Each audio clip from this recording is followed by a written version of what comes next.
Buen día, bienvenidos todos a la continuación de este curso sobre origen y sentido de la universidad. Hoy el profesor Mayo Huergo nos va a hablar de la continuidad histórica de la Universidad de Salamanca entre los siglos XIX-XX. Y para enlazar este tema con las clases anteriores, yo voy a hacer una brevísima introducción, porque en las dos últimas clases hemos visto primero el esplendor de Salamanca entre los siglos XV, XVI, XVII, y después hemos visto cómo la España de esa Salamanca, ¿no?, trasladaba la vida y la cultura universitaria cristiana a las Indias, a América.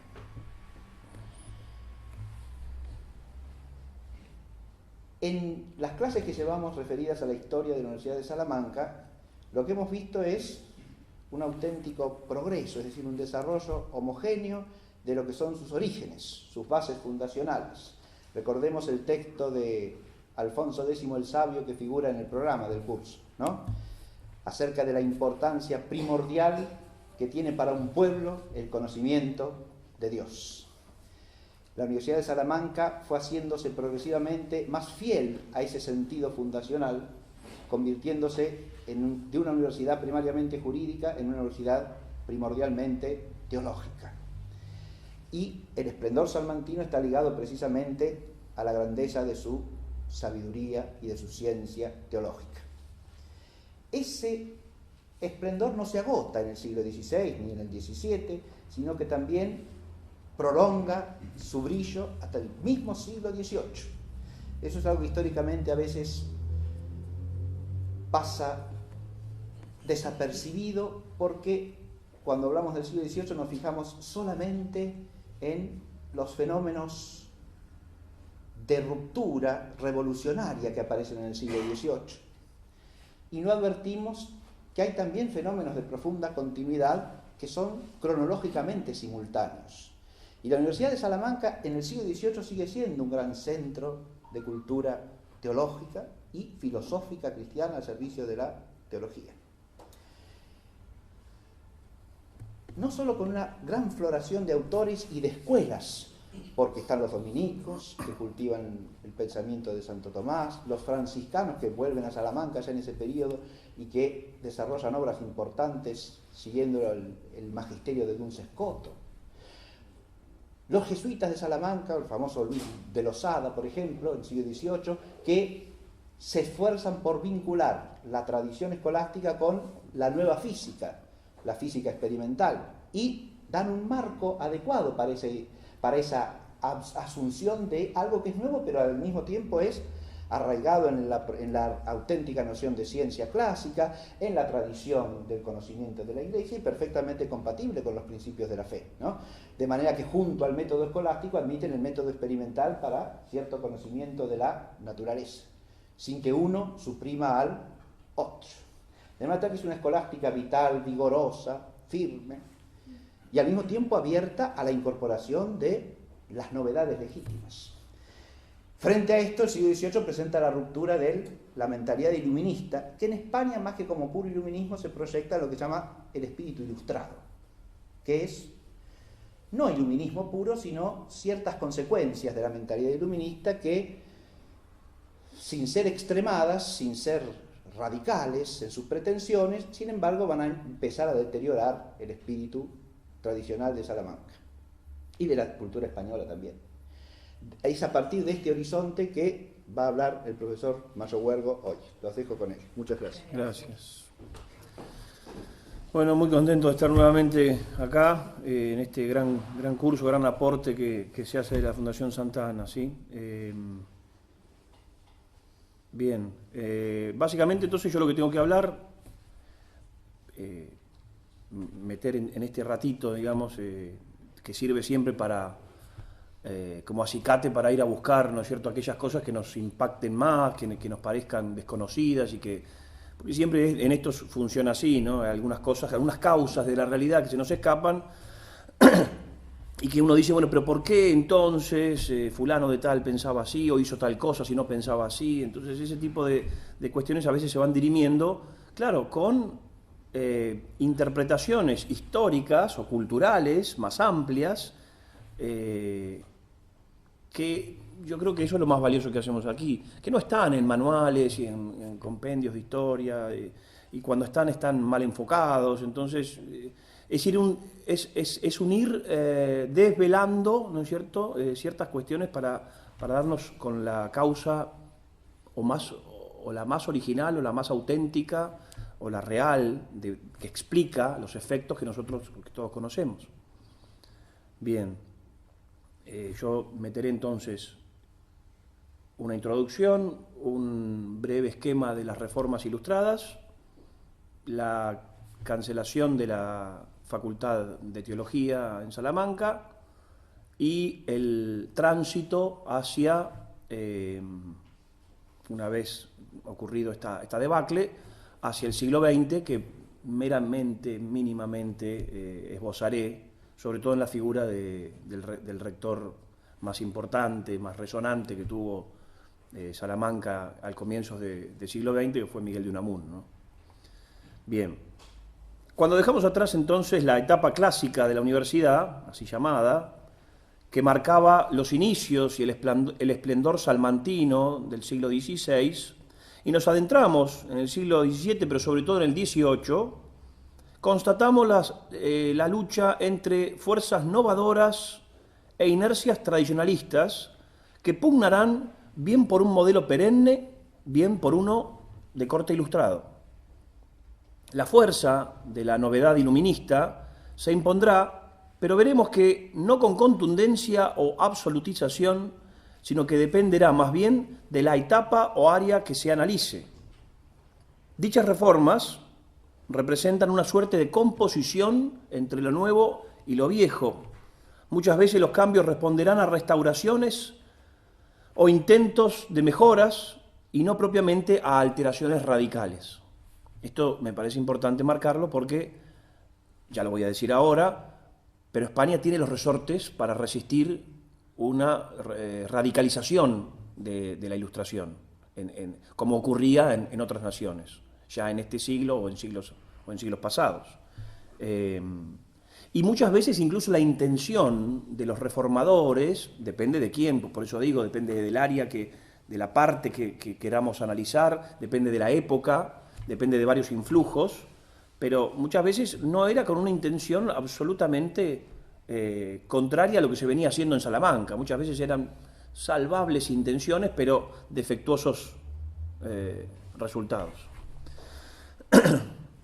Es sabido que la Ilustración fue un proceso de sustitución de la cultura cristiana por un deísmo racionalizante que conminaba a los hombres a emanciparse, a salir del oscurantismo cristiano para liberarse por vía del conocimiento intelectual.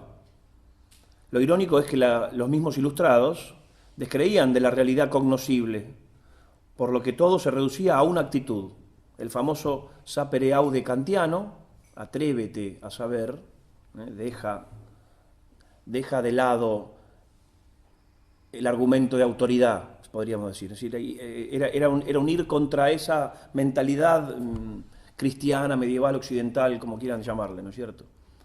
O todo eso junto.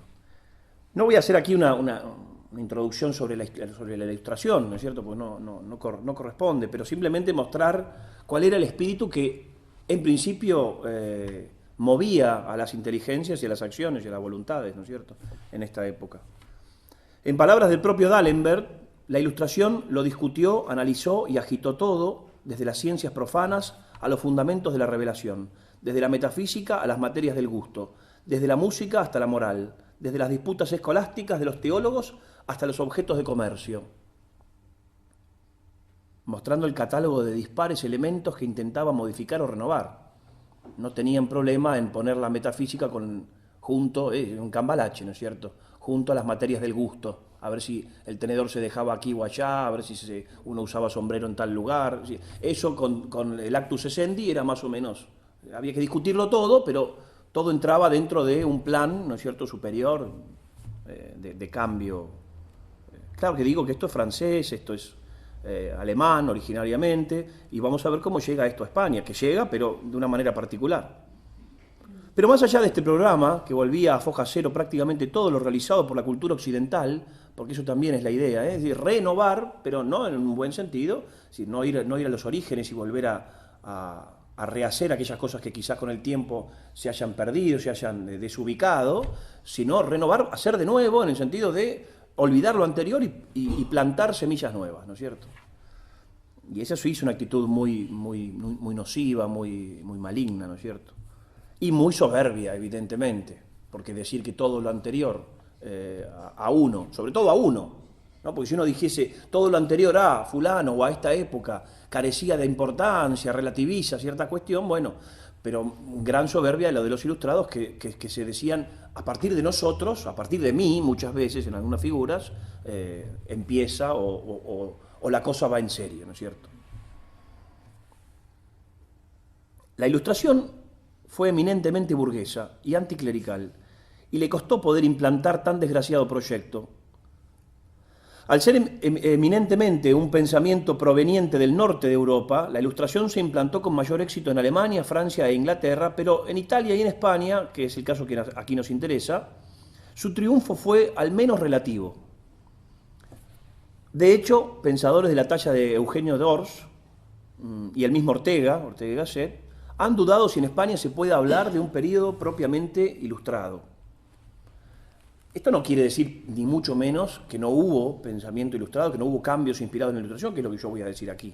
Quiero poner una diferencia, porque la Ilustración española no es tan conocida, justamente, bueno, porque no fue tan fuerte, o no fue tan radical, o no logró los cambios que sí, ni tan sangrienta, por medio de la Ilustración misma. Si fue sangrienta fue a causa de otras cuestiones, pero no estoy relativizando que aquí no hubo Ilustración, o que en realidad lo que entiendo que estos autores, Eugenio d'Ors y Ortega, dicen es que propiamente solo Ilustración, como un periodo de absolutización, bueno, es lo que acaba de decir el profesor, si seguía habiendo escolástica, seguía habiendo a la vez que pensamiento ilustrado, ciertas corrientes que a la vez luchaban contra la corriente ilustrada, ¿no es cierto?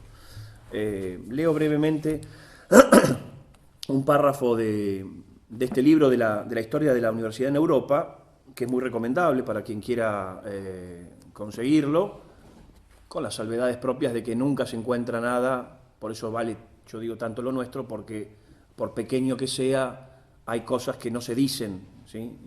En voluminoso. Estos son 4 volúmenes de la historia de la Universidad Europea, y están realmente gente muy seria, esto sí, muy seria, pero el enfoque a veces carece de esa crítica o soslaya ciertas cuestiones o pondera ciertas otras, que ahí es donde uno tiene que tener cuidado, ¿no es cierto? Pero bueno, voy a leer esto para que de alguna manera se vea que las investigaciones que yo he hecho un poco condicen de alguna manera, en algún aspecto, con esto. Fue principalmente Carlos III, 1759-1788, que ya había entrado en contacto con las ideas ilustradas en Nápoles y había intentado ponerlas en práctica utilizando a su ministro Bernardo Tanucci, al que acometió la reestructuración de las universidades. La responsabilidad que la corona había aceptado en el concordato de 1753 y la expulsión de los jesuitas propiciaron un clima de reforma. Es decir, el clima de reforma se logra más bien, es decir, ellos no tienen que hacer demasiado, sino que una vez planteado este clima, ya se respiraba esta revolución, digamos, ¿no es cierto?, esta reforma. En virtud de estas reformas, todas las universidades constarían de 4 facultades. La Facultad de Derecho salió especialmente favorecida y recibió el encargo de convertir en realidad los ideales de la Ilustración francesa, considerada como modelo adecuado para cualquier tipo de reforma. A eso es lo que digo, ¿no? Es decir, la reforma, más bien, las reformas en las universidades se implantan más bien en Francia, y luego se toman desde allí como modelos para implantarlas en España con diverso éxito. Las reformas se habían decretado desde arriba, pero recibieron escasos apoyos voluntarios por parte de unos profesores con educación poco adecuada. Acá hay 2 cuestiones. Primero, que el apoyo del clero, de los estudiantes y de los profesores en general, considerado esto en general, fue relativo. Es decir, reformas tan radicales aparentemente no querían. Y los que sí los hubo, o los que sí quisieron implementar, estuvieron de acuerdo con este espíritu reformista, no estaban tan capacitados. Es decir, los elementos que utilizó la Ilustración para implementar las reformas no eran los mejores elementos, digamos. En consecuencia, las reformas fueron solo superficiales. No obstante, propiciaron la creación de un marco institucional en el siglo XIX en el que se pudo llenar de contenido. Entonces, esa fue la forma en que operó esto. Entre los intelectuales y en ciertos círculos de la clase alta se extendió una postura anticlerical francófila.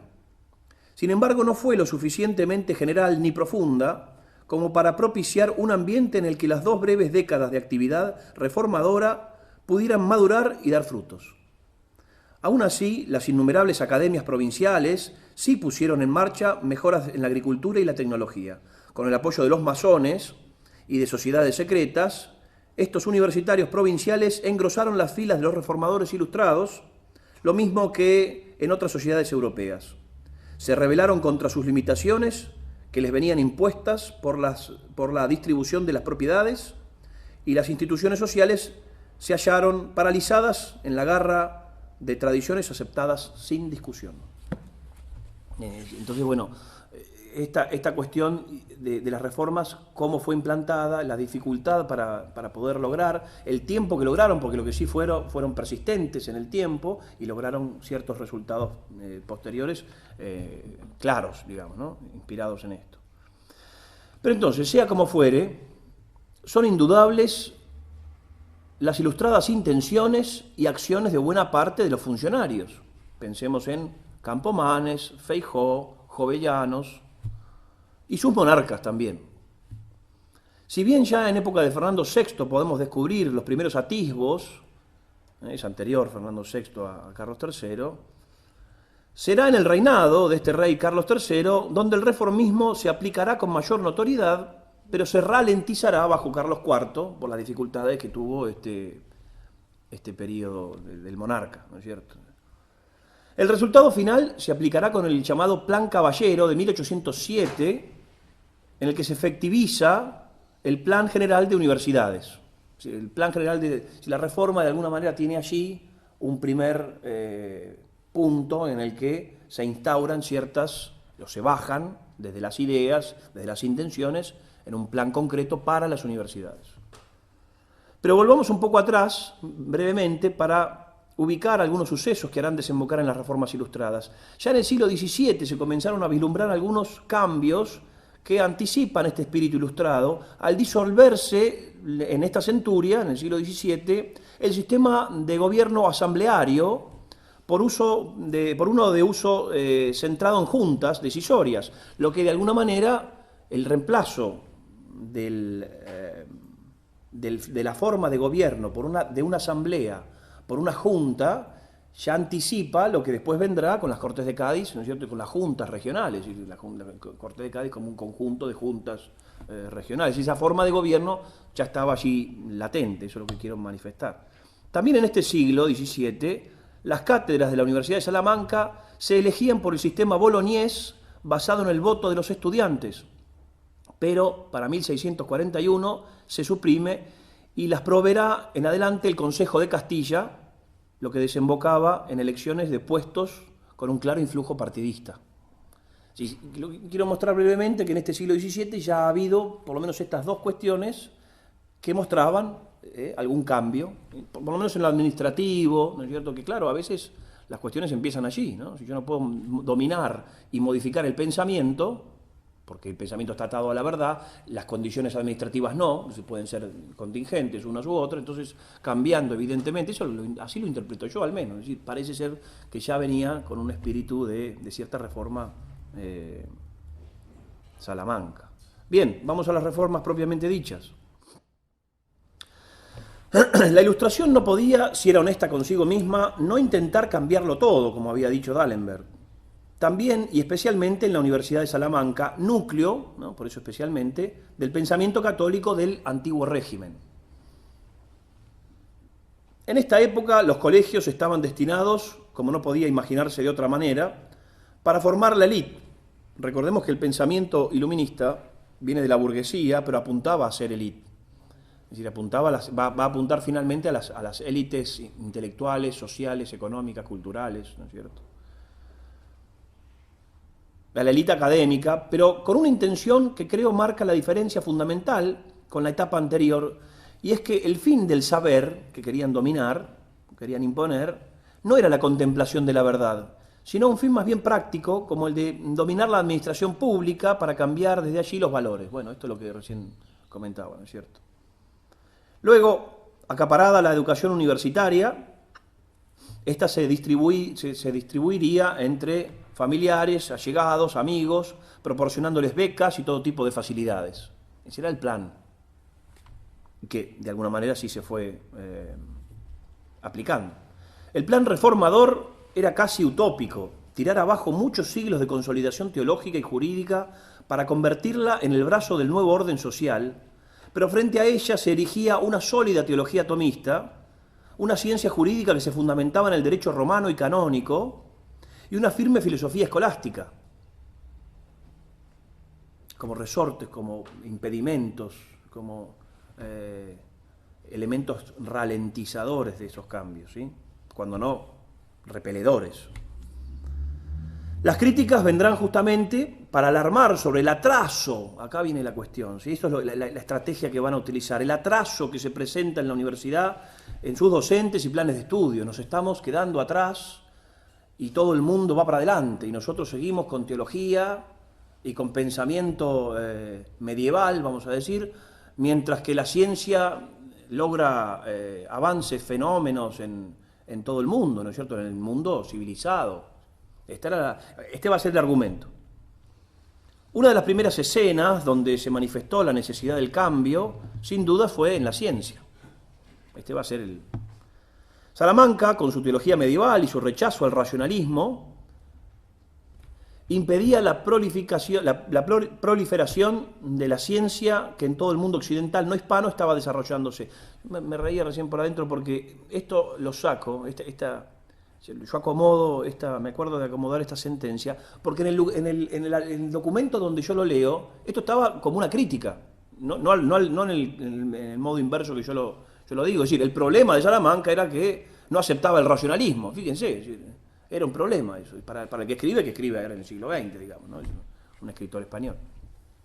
Entonces, el problema era que no impedía la proliferación de la ciencia y el racionalismo. Qué bárbaro. Se dirá que es causa de un excesivo celo, ¿sí? Se empezarán con estos argumentos, hay un excesivo celo, de una mirada dudosa hacia las novaciones y un apego exagerado a la teorización de los contenidos que se enseñaban, temiendo los riesgos de la praxis científica, pero la resistencia sin duda estaba endeble ante el avance impetuoso de la ciencia nueva. Ahí lo pongo en italiano por Vico, ¿no es cierto?, por el pensamiento que ya se estaba, de la ciencia nueva, ya los títulos ya venían mostrando que había que cambiar, porque si algo es nuevo, en principio para el común de la gente, ¿por qué no habría que cambiar? ¿Por qué no habría yo de tener eso nuevo, ¿no es cierto? ¿Qué es lo que me está impidiendo a mí? Y ahí se arma el sofisma, para poder lograr el apoyo, cierto apoyo, o querer lograr un apoyo popular. Fijémonos, esto que viene ahora es muy interesante. En palabras del monje benedictino Jerónimo Feijó, atendamos a las palabras que dice este fraile: basta nombrar la nueva filosofía para conmover a estos, los profesores, el estómago. Apenas pueden oír sin mofa y carcajada el nombre de Descartes. Caen muchos en el errado concepto de que cuanto nos presentan los nuevos filósofos se reduce a unas curiosidades inútiles. Existe un celo pío, sí, pero indiscreto y mal fundado. Un vano temor de que las doctrinas nuevas en materia de filosofía traigan algún perjuicio a la religión. Bueno, yo creo que puede haber habido un exceso, quizás, de cerrazón, pero por razones muchas veces justificadas. Pero también hay una intención de mostrar cómo en realidad uno tiene que superar esos miedos y salir al confronte, ¿no? Sin más, diríamos así, porque están en la palestra y entonces hay que involucrarlos. Muchos de ellos ni siquiera propiamente tenían el perfil filosófico propiamente, eran pensadores más bien, ¿no es cierto? Pero había que involucrarlos y si no los involucramos nos quedamos atrás. Y Jovellanos, Gaspar Melchor de Jovellanos, no será de un parecer muy distinto, es decir, incluso peor, ¿no es cierto?, cuando afirme, cito, después de las épocas oscuras, ya empezamos mal, España se dio a las letras, mas no se procuró buscar en estas obras de la antigüedad, no se procuró buscar en estas obras de la antigüedad la verdad, es muy sincero por lo menos, sino la elegancia, y mientras descuidaba los conocimientos útiles, se fue con ansias tras las chispas del ingenio que brillaban en ellas. España, por consecuencia, se hizo humanista, y mientras hacía progresos en la gramática, poesía, elocuencia, historia, apenas admitía en el círculo de los estudios aquellos que habrían de labrar un día la prosperidad y la gloria, es decir, los estudios científicos, ¿no es cierto? Basta con eso para mostrar el espíritu de un ilustrado cabal como es Jovellanos, representante máximo, asesor de Carlos III, ¿no es cierto? Diríamos alcahuete de Carlos III, y de Feijóo, que es un monje, que es un pensador también, ¿no? Pero diversas disposiciones reales se dieron entre los años 1771 y 1777 con el objetivo de reformar los colegios, aunque parece que su éxito fue dudoso. Una vez más, vemos las intenciones formales de cambio en leyes u ordenanzas, pero los impedimentos culturales impedían justamente este hecho. Las intenciones, las leyes, las ordenanzas estaban, las normativas, pero los resortes seguían ahí. ¿Por qué España? Porque Salamanca no puede del todo tornar al progreso ilustrado, digamos, científico. En lo referente al manejo económico, las reformas intentaron acrecentar las rentas, pero nuevamente les fue difícil porque los privilegios de los docentes estaban muy arraigados en el sistema universitario, ya que provenían de comienzos del siglo XV, 1420, por ahí estaba la legislación que ya ponía los privilegios, el sueldo, vamos a decir así, todos los pormenores de los profesores. Entonces ya tenía muchos siglos como para querer cambiarse una universidad tan arraigada, eso es una nota común. Y cuando se conseguían nuevos diezmos del obispado, muchas veces, se incrementaban los salarios asignados a los docentes, especialmente en medicina, que eran los mejores pagos. Ahí empieza en esta época a variar mucho los sueldos de los profesores de algunas carreras comparados con otros.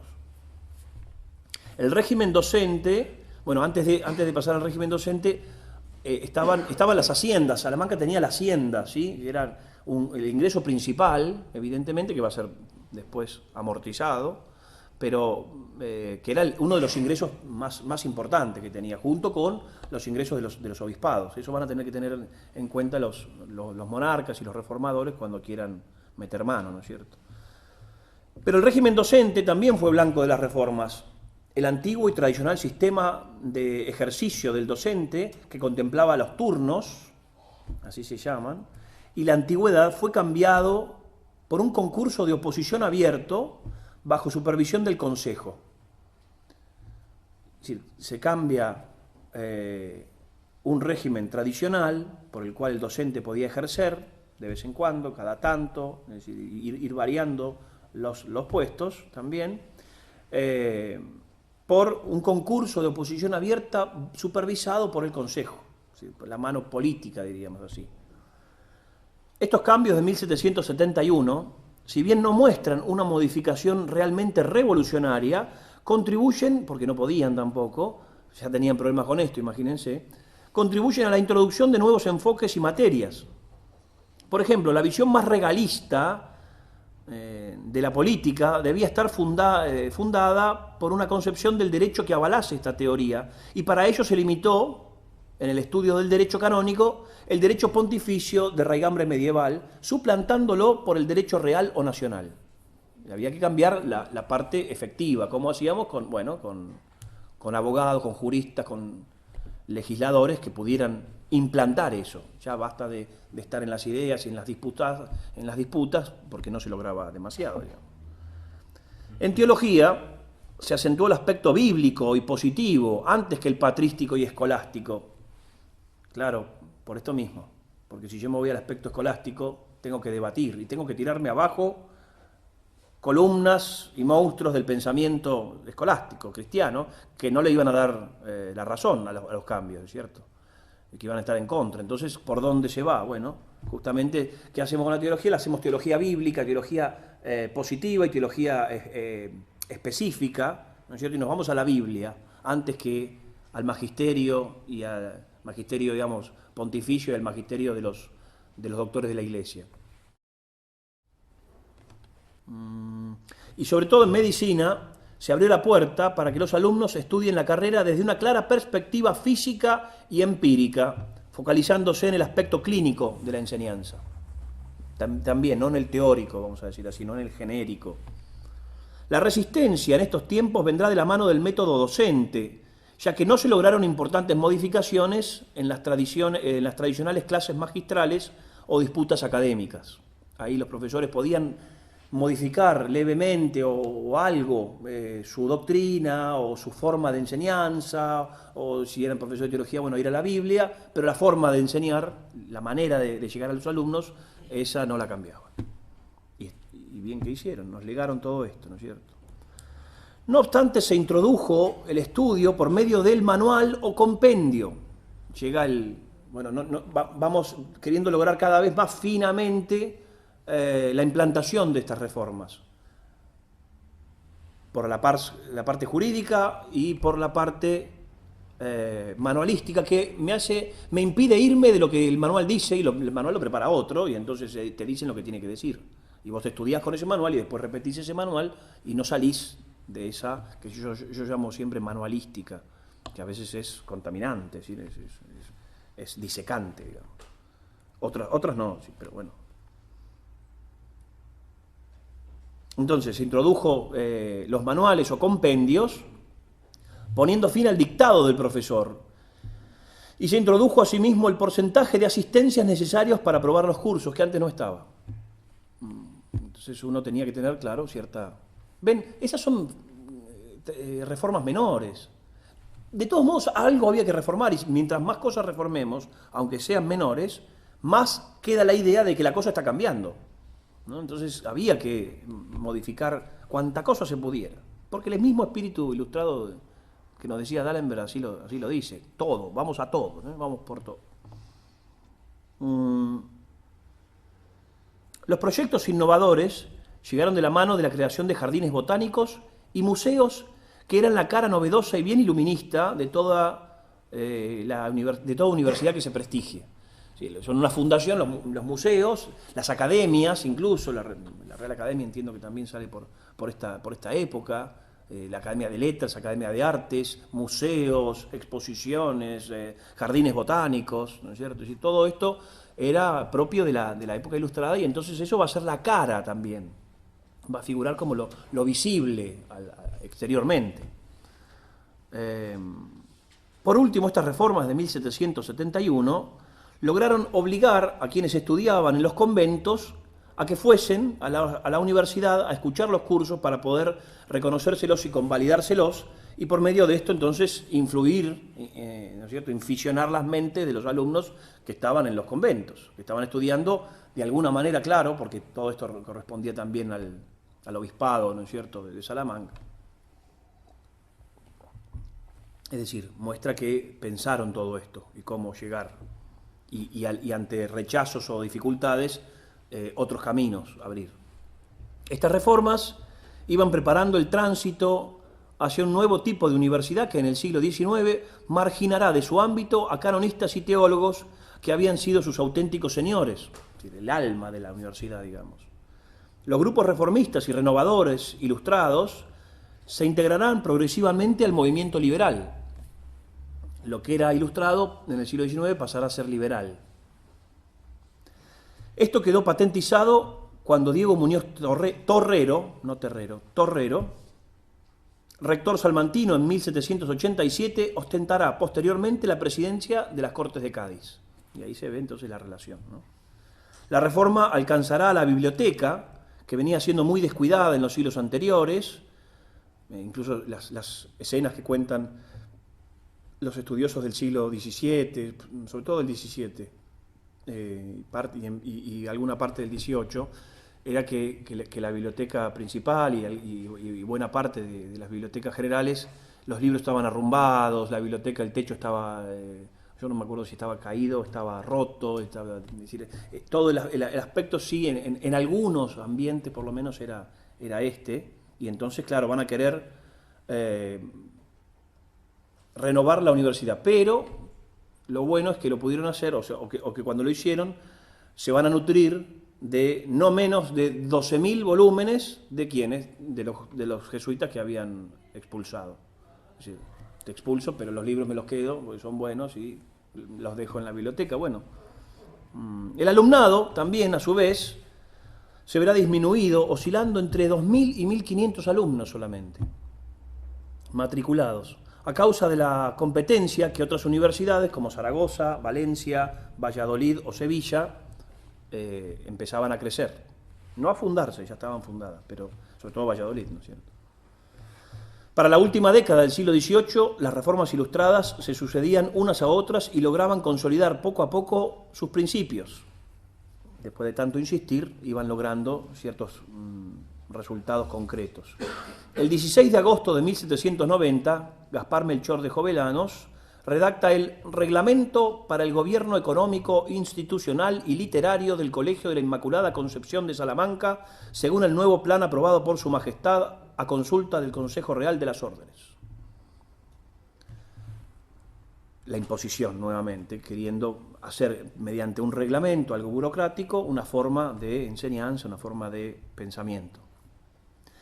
Entre 1790 y 1791, Jovellanos viajó varias veces a Salamanca para encargarse personalmente, este era el celo, el cuidado, el problema que tenían, de la implantación de estas reformas y especialmente la reforma de los colegios militares, las órdenes militares, monástico-militares, ¿no es cierto?, que en España eran tan importantes y tantas, ¿no?, y tan prolíficas, no solamente Santiago y Calatrava, sino Avís, los Caballeros de Cristo, bueno, había muchísimas, ¿no? Y eran importantes y estaban dentro, ¿no? Se podían formar dentro de la universidad.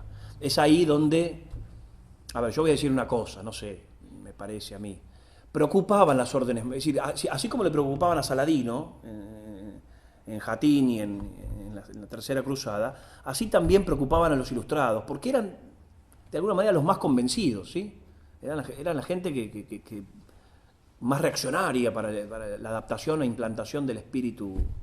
Entonces digo, no es menor que Jovellanos, al hacer las reformas, quiera particularmente desarticular la última de las escuelas de las órdenes militares. Entre 1790 y 1791, entonces viaja y revé esto y toma bajo su mando esto. Veremos ahora entonces el desmantelamiento y declive. Rápidamente. En el siglo XIX, Salamanca, símbolo universitario del antiguo régimen, pierde sus referencias gloriosas durante la etapa contemporánea. A lo largo del siglo XIX no pasará de constituir una evocación ruinosa y a partir del de los inicios del 900 se va trabajando en la reconstrucción del nivel universitario en las provincias. La ley Pidal de 1845 constituye un punto de partida en la Universidad Liberal Española. Pedro José Pidal y Carniado, ministro de las Cortes, elabora esta ley que sale como Real Decreto el 17 de septiembre de 1845 y dice, cito, la enseñanza de la juventud, él dice, no es una mercancía que pueda dejarse entregada a la codicia de los especuladores, ni debe equipararse a las demás industrias en que domine solo el interés privado.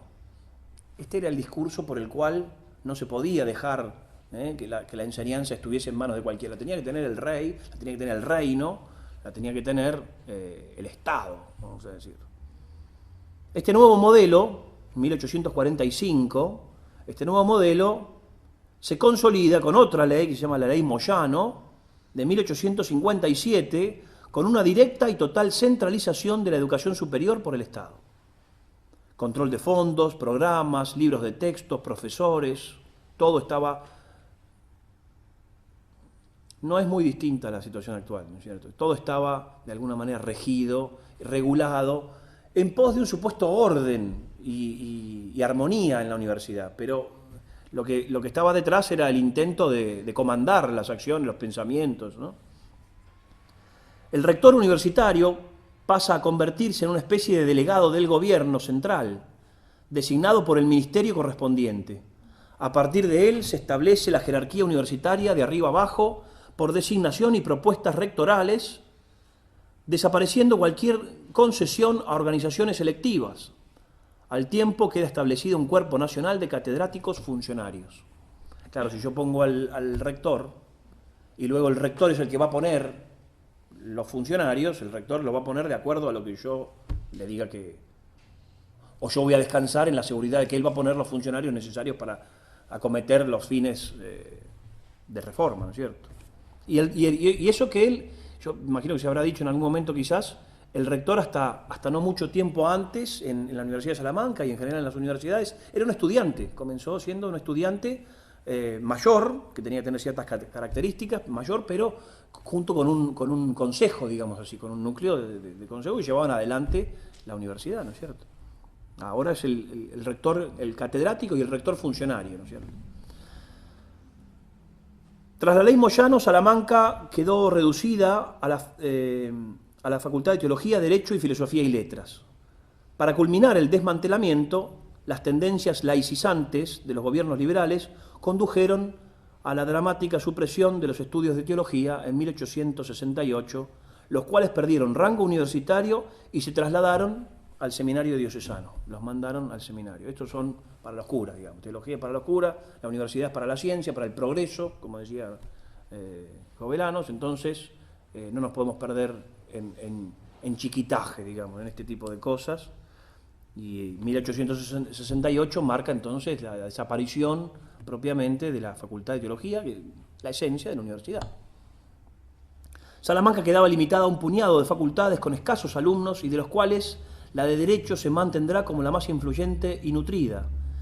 En lo pedagógico, la ruptura con el pasado vendrá simbolizada en el abandono del latín por el romance, por el idioma romance. Es decir, acá ya vemos la cuña que está entrando más a lo profundo y está logrando los cambios ya en 1868, cambios que venían por lo menos hace un siglo, ¿no es cierto? Que venían intentando. Lo que suponía un claro distanciamiento de la trayectoria eclesiástica y cultural tradicional de la universidad. Se implanta la lección magistral a partir de los libros de textos oficiales, con un aprendizaje memorístico y la introducción de exámenes finales por asignatura. Hasta este momento los exámenes finales eran al final de la carrera, de lo que sea, del grado que sea, pero al final. No había exámenes en cada asignatura, que es lo normal hoy.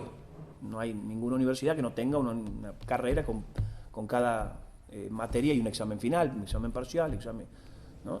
Pero esto viene desde esta forma de organizar los estudios. La docencia se torna rutinaria y la investigación no existe, reduciendo así el papel de los egresados. Lo que dicen los estudiosos me pareció interesante, creo que no lo toco, o lo voy a saltear un poco el desarrollo por una cuestión de tiempo, pero para ir finalizando, pero es que, a ver, las intenciones ruinosas de ir destruyendo el núcleo, hasta llegar al núcleo, ¿no es cierto?, en la teología, en el latín, en este menosprecio, en estas consideraciones, de alguna manera son como una vendetta, como una venganza, ¿no es cierto?, por todo lo que había logrado Salamanca. Y Y lo que uno ve en el ámbito social, ¿sí? Esto lo que voy a decir es producto de los investigadores, que en el ámbito social Salamanca, el pueblo de Salamanca y la universidad, y los afluentes y los alumnos que afluyen a la universidad, son pueblerinos, diríamos así. En esta época no son gente de alcurnia, de casas importantes, de familia, de formación, sino gente del populacho, vamos a decir así, que se iba a estudiar derecho, que se iba a estudiar, sí, de ciertas posibilidades, de ciertas, pero claro, entonces todo el ambiente, si uno fuese la última parte del siglo XIX, el ambiente parece que era ese, parece que era un ambiente muy, muy rebajado culturalmente. Claro, además yo no tenía teología, ¿no es cierto? No había disputas acaloradas, cuestiones técnicas, cuestiones gramaticales, o sea, jurídicas, pero muy técnicas y muy basadas en estos textos oficiales, manuales. Entonces, entonces claro, todo el ambiente intelectual propio de la universidad se fue disecando.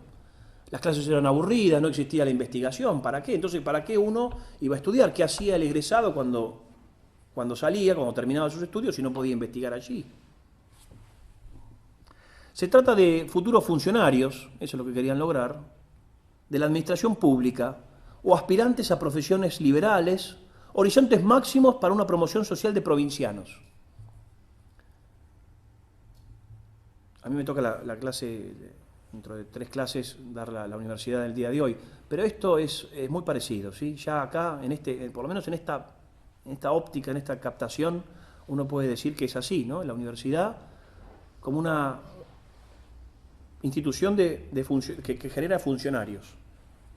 Nada más contrario al espíritu propio de la universidad, ¿no? Nada más contrario a las bulas papales y a los documentos fundacionales y al espíritu de los siglos y siglos que había. Pero parece que nadie repara en eso, ¿no? Parece que no fuese un dato menor.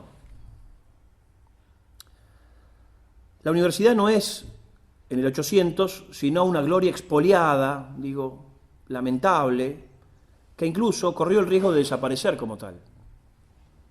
Poco quedaba de la tradición precedente. A finales de la centuria, un grupo de tradicionalistas en torno al obispo de Salamanca, Tomás Cámara, pero no es un obispo español que se llama Tomás Cámara, que fue obispo de Salamanca entre 1885 y 1904. Alrededor del año 1900 se inicia un proyecto de convertir a la universidad, este era un buen obispo, en la universidad católica, en una universidad católica. Es un proyecto. Por las mismas fechas, en la celebración del 4º centenario del descubrimiento de América, se promovió la idea de construir una universidad hispanoamericana también. Todo eso quedó por allí nomás. Lo cierto es que la Universidad Pontificia de Salamanca nace el 25 de septiembre de 1940, cuando el Papa Pío XII firma el decreto de fundación, accediendo a la petición de la Conferencia Episcopal Española, cumpliendo con el deseo de volver a tener una universidad que pudieran albergar estudios de teología y derecho canónico, suprimidos después de la desamortización de Mendizábal el 21 de mayo de 1852. Mientras tanto, la Universidad de Salamanca, que en aquella fecha de 1852 había perdido el título de pontificia, se lo sacan, entra en el siglo XX intentando recuperar un prestigio perdido en los últimos 50 años. Los rectores, principalmente Esperabé y Miguel de Unamuno, fueron quienes lograron una considerable mejoría con la guerra civil como trasfondo problemático, la revolución, que se va a dar después en la guerra civil. Los liberales iban a hacer uso de ella, por lo que Unamuno tuvo hasta 3 periodos como rector en la misma, porque respondía a Unamuno hasta el último periodo, que ya no está ahora vamos a ver que no está tan convencido, pero respondía claramente a la inspiración liberal, descendiente de la inspiración ilustrada, ¿no es cierto?, de los intentos ilustrados, y entonces en los idas y vueltas de la República y de la Segunda República, y entonces todo esto, va yendo y viniendo Unamuno como rector de la universidad. Primero, teniendo problemas con el rey Alfonso XIII, causa por la cual lo destituyen en 1914. Él llega a ser rector la primera vez cuando tenía unos 36, 37 años, muy joven era. Y luego también por sus invectivas contra su majestad y Manuel Primo de Rivera. Evidentemente estaban enfrentadísimos, ¿no es cierto? Unamuno, con el tiempo, será nombrado decano de la Facultad de Filosofía y Letras, es decir, luego que sale expulsado del rectorado, pero sí puede acceder al decanato de Filosofía y Letras, y luego incluso será vicerrector, siendo condenado por las constantes injurias al rey y desterrándolo de su puesto. Lo mandan a un pueblo, pero él después se excluye y se autodestierra en Francia, en París primero y luego más cerca de España, ¿sí?, de otro lado de los Pirineos. Luego de un tiempo en Francia y al caer el gobierno de Primo de Rivera, regresa a Salamanca siendo recibido en medio de grandes festejos. La República le regresará su título de rector, el cual ejercerá desde 1931 hasta 1933, que, desencantado con el rumbo que adquiría la facción republicana, decidirá no presentarse a la reelección. El 12 de octubre de 1936, termino con esto, tiene lugar una disputa, un escándalo, vamos a decir así, en la Universidad de Salamanca, y digo, es importante porque es político este hecho, ¿sí? Es claramente político, pero sucede en la universidad, sucede nada menos que en el Paraninfo de la universidad, el famoso Paraninfo, que ahí está siempre, se entregan los actos de colación, de grado, están los reyes a veces, ese famoso Paraninfo, ahí se da lugar este hecho. Era el Día de la Raza, Fiesta de la Raza se llamaba en España en aquel momento, de 1936, y en el Paraninfo de la universidad se da un famoso episodio en el que mientras estaba leyendo su discurso por el Día de la Raza, es interrumpido por el general, veterano de guerra, Millán Astray. Al finalizar su discurso, parece que Millán Astray entra con un grupo de la Falange y grita algunas cosas. Todo esto está con un velo de sospecha siempre, porque no se sabe bien qué dijo qué. ¿Quién dijo quién, no es cierto? Es decir, se dice que de un lado dijeron unas cosas, se dice que respondieron de otras, unos afirman que sí se dijeron las otras, pero que no dijeron estas, y al revés. Bueno, es bastante, digo, pero consultando algunas fuentes uno puede más o menos darse una idea de lo que pasó. Vamos a hacer un resumen de esto entonces. Al finalizar su discurso hizo mención, Unamuno, a los supuestos gritos esgrimidos por el militar, con unas palabras que le valieron tener que salir del brazo de doña Carmen Polo de Franco, para evitar ser linchado. Este fue el último discurso del rector Unamuno, lo cito. Este es el templo del intelecto,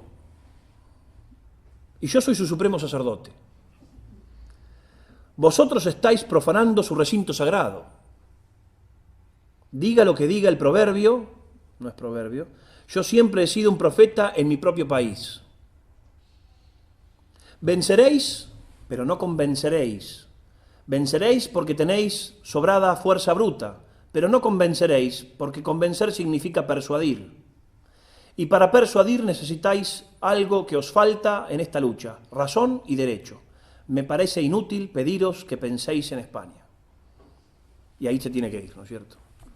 Bajo el franquismo, Carmen Polo era la mujer, ¿no es cierto?, de Franco, que en un gesto muy cercano, a pesar de las diferencias, lo saca, ¿no es cierto? Para estar ella al lado, es decir, al estar ella al lado de él, era más seguro que no le hicieran nada, ¿no es cierto? Y se tiene que ir rápido. Bajo el franquismo se renovó la universidad, entendiéndola como una institución para producir una, cito, de los estatutos, revitalización histórica basada en la plena compenetración con el ideal de hispanidad, formación patriótica y moral inspirada en un sentido religioso, establecimiento del examen de Estado. En 1939 se dictamina una reforma que se pondrá en práctica lentamente hasta el año 1943, en la que tanto la Iglesia como la Falange tuvieron papeles protagónicos. Quería cada una bueno, la Iglesia le correspondía por esencia, digamos, de la universidad. La Falange era el brazo político de Franco, es evidente, ¿no es cierto? Básicamente esta ley se llamaba así, sobre la ordenación de la Universidad Española, ley sobre la ordenación de la Universidad Española, intentó retrotraer la imagen de Salamanca a las raíces medievales, rechazando las reformas ilustradas por masónicas, liberales y krausistas. Krauss era este intelectual alemán que había tenido mucho eco en España y que proponía la libertad de cátedra, ¿no es cierto? Pero en un liberalismo de cátedra absoluto, que cualquiera pudiera decir cualquier cosa en la universidad porque es libertad de cátedra, que es lo que se aplica hoy, ¿sí?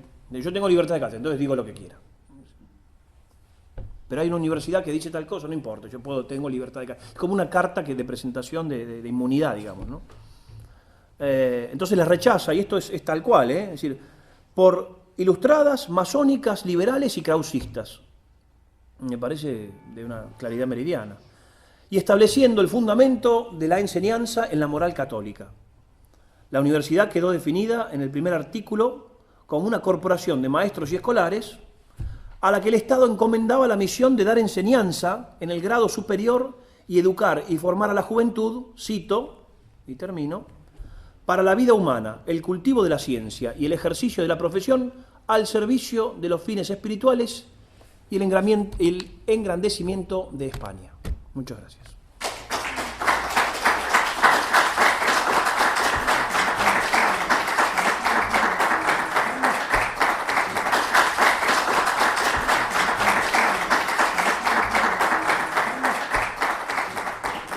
La clase de hoy ha sido muy interesante y además sobre un periodo crucial en la historia de las universidades en toda Europa, en el mundo entero en realidad, ¿no?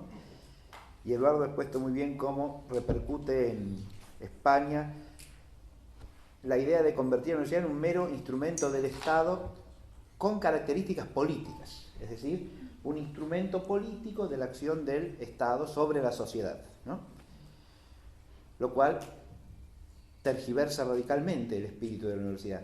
Paradójicamente, si ustedes han advertido, ¿no? El profesor Mayogoro ha dado una serie de datos históricos magníficos, cómo ese modelo de universidad estatal es el que ha suprimido la tradicional estructura corporativa de la universidad, convirtiéndola en una institución totalmente verticalista, ¿no? Es decir, las universidades nacen como corporaciones y por lo tanto los estudiantes, los profesores tienen su representación, hay una gran complejidad institucional que varía según la universidad y dentro del mismo reino cada universidad tenía su organización propia. Eso desaparece por completo y las universidades se hacen una cosa monolítica manejada desde el Estado, ¿no? Manejada funcionarialmente, que es lo que no había pasado en toda la historia, ¿no? Después, paradójicamente, los mismos progresistas revolucionarios van a pedir que la universidad se democratice y haya elecciones, todo eso, pero para que sean elecciones que vuelven a ser instrumentos políticos, no lo que eran originalmente, representación del espíritu, de la enseñanza y del aprendizaje y del cultivo de la sabiduría, sino otra manera de manipular políticamente la institución, ¿no? Son cosas para reflexionar largamente. Sí, se supone que quieren libertad, ¿no es cierto? Sí, así es. Para elegir y sin embargo esta libertad se ve coartada cuando se implanta un sistema, una forma de enseñanza única. Sí, exactamente. Además cuando la elección estudiantil o de profesores pasa a ser manejada por partidos políticos ajenos a la universidad, facciones, que nada tienen que ver con el espíritu universitario. Es decir, es la misma politización, pero de otra manera, ¿no? Otro carácter, sí. Sí, son temas realmente importantes y que tienen gran repercusión actual, ¿no? Sí, uff. Muy bien. Bueno, lo mismo con respecto a los contenidos, ¿no? La manualística como instrumento para manejar ideológicamente la universidad, ¿verdad? Sí. Los textos fijados desde el Estado para que... Hoy cuesta muchísimo que un alumno, y yo en la facultad muchas veces los digo a mis alumnos, salirse, ¿sí? de la... ¿Por qué nosotros vemos a todos estos autores, por ejemplo en filosofía, ¿no es cierto? Pero en otros lados también, en otras áreas también se da. ¿Y por qué no vemos otros? Claro, porque ha sido impuesto de una manera absoluta, ¿no es cierto? Y Y entonces, claro, eso es preocupante, porque los chicos se tienen que formar, los alumnos, quiero decir, los jóvenes se tienen que formar, y muchas veces no tienen la orientación. ¿La orientación de dónde le viene? Y de un manual. ¿Yo dónde voy a estudiar? 1, 2, 3 manuales, pero resulta que más o menos todos dicen lo mismo, y dan la misma cantidad de páginas a todos. Entonces, sí, se crean esquemas históricos, se crean hasta asignaturas determinadas con un esquema manualístico fijo, y no se sale de ahí. ¿Sí? y a las fuentes no se va. Y eso es tremendo, ¿sí? E impera el laicismo. También, sí. Fíjese, hoy la próxima semana se debate acá en el Congreso de la Nación una reforma de la Ley de Educación Sexual Integral, ¿no? Que pretende imponer contenidos a todas las instituciones de enseñanza del país, sean estatales o sean, como llaman hoy día, de gestión privada, nombre absolutamente inadecuado, entre las cuales se incluyen las instituciones de enseñanza de la Iglesia Católica, ¿no? A sabiendas de que los contenidos que se quieren imponer son contrarios a la fe católica, se los pretende hacer obligatorio. Ahí ya el manualismo pasa a totalitarismo, ¿verdad? Un totalitarismo propio de cualquier Estado comunista que se precie, ¿no? Se habla de democracia. Y se habla de democracia, cuando se quieren imponer contenidos fijos, determinados, a todas las instituciones de enseñanza del país. Bueno, eso es, en la perspectiva histórica que nos ha dejado la clase de Eduardo hoy es algo que se ve como una estrategia constante del revolucionarismo anticristiano, ¿no? Con pésimas consecuencias. Muchas gracias. La próxima. Muy bien.